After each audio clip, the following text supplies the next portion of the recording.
or others to put hardworking citizens out of work or create jobs that do not pay prevailing wages and meet area union standards. Okay, do we have a motion on the will? Motion to approve. Second? Okay, discussion? Yes, Madam President, thank you very much. I want to thank leadership of SEIU for bringing this to my attention and also recognize efforts that Councilman Peduto had put forth in this regard. He had sent a letter to Aramark just recently asking for these conditions to take place.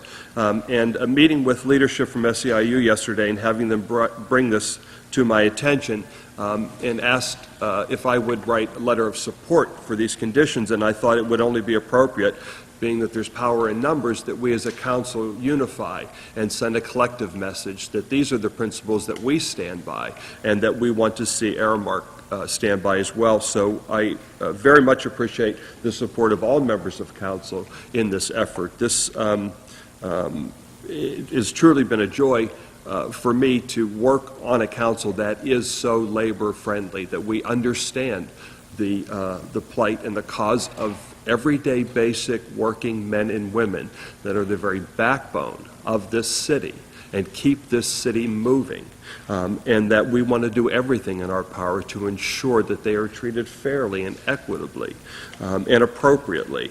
And what Aramark is asking is employees of, in certain cases, 10 years and longer, that once the arena moves over to the new Council Energy Center, to reapply for jobs and negate their union status that they have achieved over years and lose their seniority. And that's just simply unacceptable, inappropriate on every level, and that we as a council won't stand for that.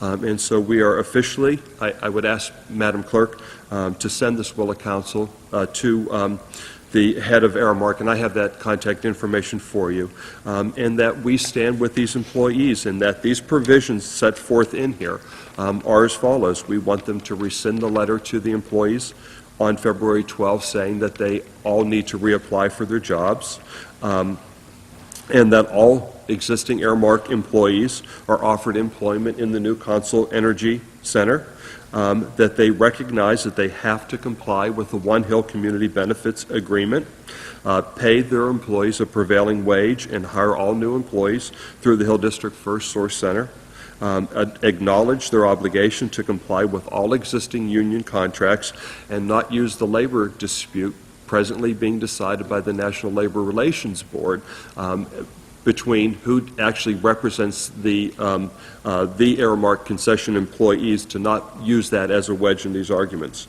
And so, I'd just like to say I appreciate all efforts of council. I also appreciate a statement made by the Penguins that was published in the Tribune Review saying that they're very happy with Aramark employees and the services that they have provided over the years, and they wish to continue working with these employees in the new arena and that they would retain their seniority. So again, I appreciate all of your efforts, happy to put this forward, and we as a council stand united in supporting our working men and women. Thank you, Madam President. Thank you. Mr. Peduto?